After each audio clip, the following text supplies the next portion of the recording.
What's going on, guys? Jake here with Uncommon ADC, and today I'm checking out the Demko Knives AD20.5. This is a knife that kind of took the knife world by storm last year. It's a smaller version of their AD20, but not only is it smaller, but it's more budget friendly. It's still not what I would call a cheap knife, but they kind of toned it down in scale and build materials and shipped it out to be made in Taiwan instead of here in America, and so they were able to cut the price down quite significantly. This particular version is $160, but there's versions out there that are $150. I think the blade, the black coated DLC, is what pushed the price up $10.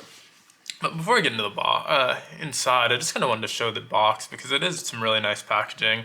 I think they did a pretty good job on it, and it looks nice, and always like to see the kind of care in the packaging that goes into some of these knives. Some of them, are just kind of thrown together, but this one I thought looked really nice. So I wanted to show that off.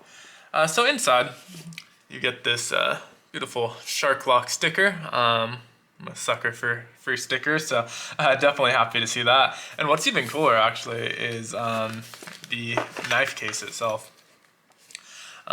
So it comes with this Shark Lock Demko Knives patch that is removable, and so you can take this off, put it on any of your other pouches or loop panels, and you can also put other patches on here. So if for whatever reason you don't want to use this for your AD20.5, you can put a different patch on there that kind of represents what's inside, or you can leave the one that comes with it.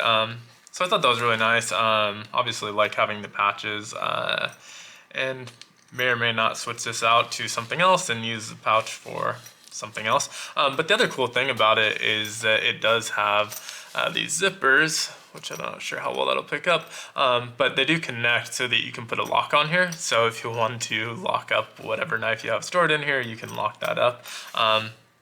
Not sure how effective it'll be. I'm sure you can just cut it straight through the spine here and get to it, but just to kind of add that little extra deterrent. Most people aren't going to go through the effort to cut through it. If they see a lock on there, they'll probably just ignore it. So kind of a nice thing that I've never seen on a knife case before, at least a knife case that comes with a knife. But opening it up, you get a couple things in here, and I've already opened this up and fidgeted with it, but kind of packed it back up for the purpose of this video. You get a really nice Demko Knives cleaning cloth, and that's bagged up. This comes with a lot of knives, but always nice to have. And then on this side pouch, the Velcro shut, you also get an extra pocket clip, and I'll show you why once we get the knife out. But this is basically if you want to switch it over to the left-handed pocket clip. And then lastly, obviously, is the knife. And so obviously the big thing about this knife is this shark lock technology. I believe they said it can hold 750 pounds, if I'm not mistaken, per square inch. And it's a really strong lock that's really easy to use, but also makes this knife extremely fidgety. And the reason for that is when you pull it back, you'll see that the blade automatically kind of pushes out about an inch. So just a slight flick of the wrist has this coming out, and then if you pull it back, it kind of drops shut. And particularly if you pull it back and upwards, it drops pretty much all the way shut. And so you can kind of fidget with this all day with a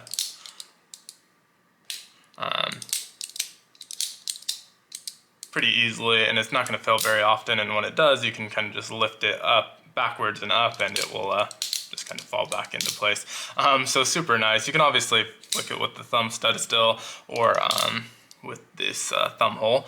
I'm not very good at flicking with the hole, so I'm not gonna embarrass myself there, but very fidgety knife, very cool, very fun to play with, and it's pretty easy on your fingers. There's some light jimping on the shark lock itself. Some light jimping, but it's really easy on the fingers.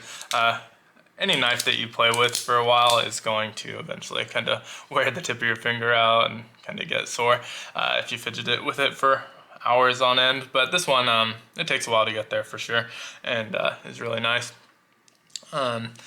So I also got this in the shark's foot blade, which is just their version of the sheep's foot. It's slightly kind of modified on the top to look a little bit different, and it's pretty clear, I guess, why they named it that. It looks exactly like every shark's foot I've ever seen. So definitely appropriately named. But the handle here is an injected Grivery polymer material. So it's just kind of an injected molded Grivery, and it feels okay. It definitely feels a little bit cheap for what I paid for the knife, which was $160. But it's similar to what you're going to get with like a bug out or something like that, you know. You're not getting insane quality of handle material, but I mean, at that price point, I definitely would like a little bit more. And I know Flytanium is working on some custom scales that you can put on here, and I've seen a couple others come out already, so definitely probably going to flip that out once I find one that kind of fits what I'm looking for. But for now, it's okay. It looks okay. It looks a little bit cheap, but it feels okay, and it feels good in the hand, so it'll do for now, and it's definitely one of the most fidgety knives I've received lately, so still excited to have it. This blade is 3.1 inch AUS 10A, and again, it's that black DLC coated version.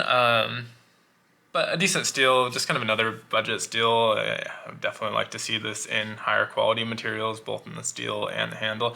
I'm not going to complain too much about the steel. It's a decent steel, and for me, it's never been something that's super important, just because I switch through knives so much that if one, you know, does go dull on me, I can switch to a different knife and sharpen it when I get to it. It's not such a big deal if they dull pretty quickly or are more difficult to sharpen, because it's never been like a super high priority. Since I'm not carrying the same knife day in and day out, I tend to carry 5 to 6 different knives a week, unless I have a new knife that I'm checking out. So definitely not complaining about it, and that's still a decent steal just for that $160 price point. Again, it's kind of what it is.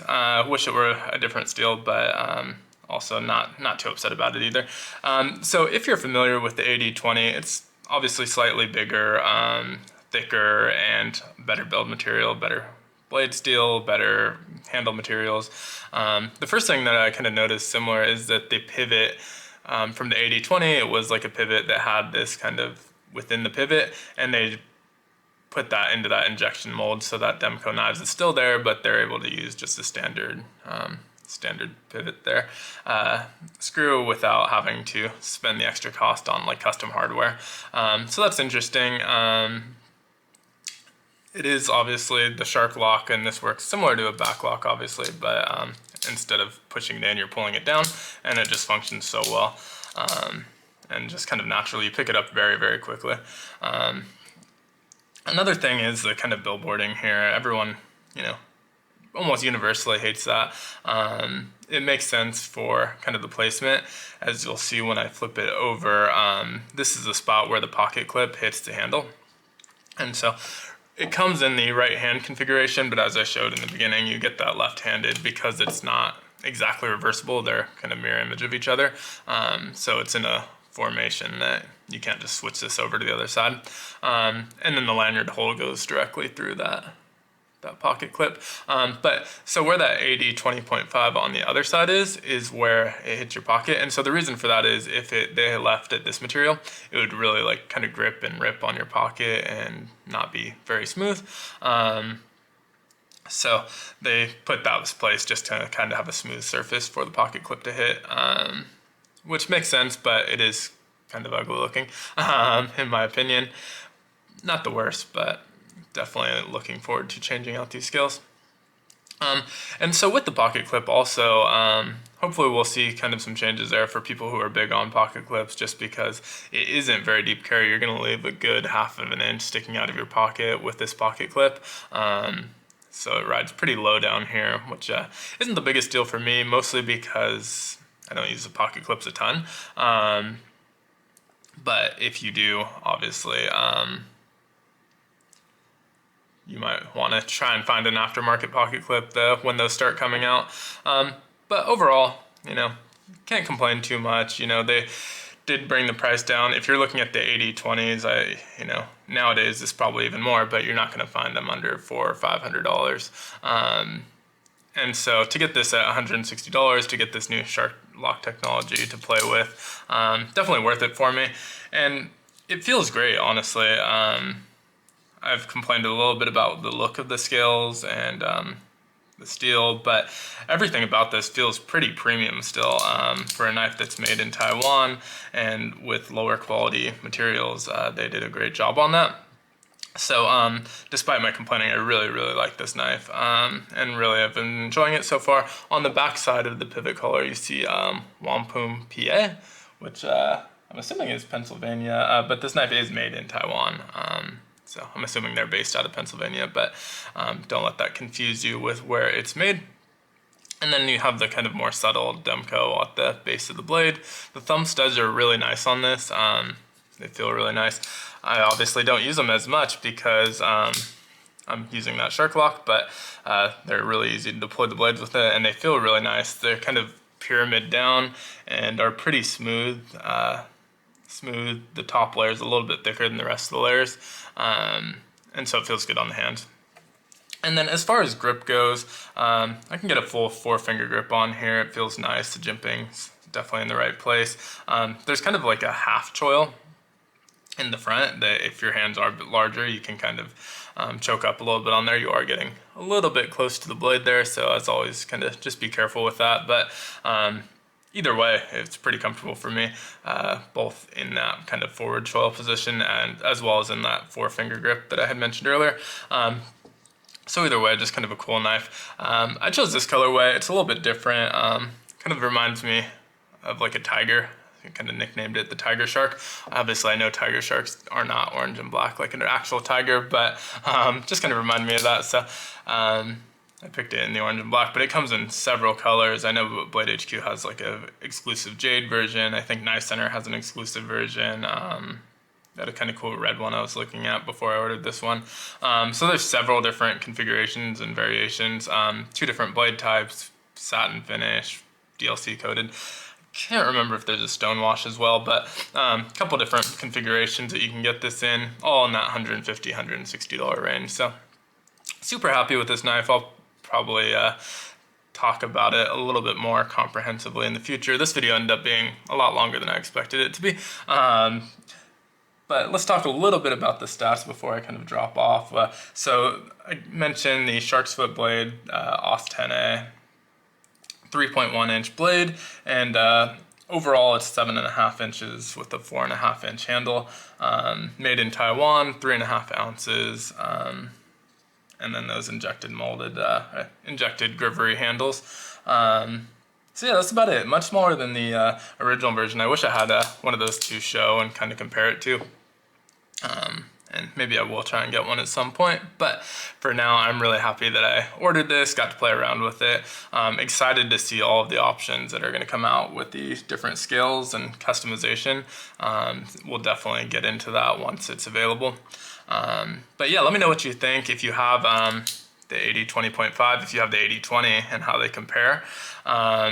And as always, be sure to like, comment, subscribe, and hit the notification bell. It helps the channel a ton. And I hope you have a great one. Thanks for watching.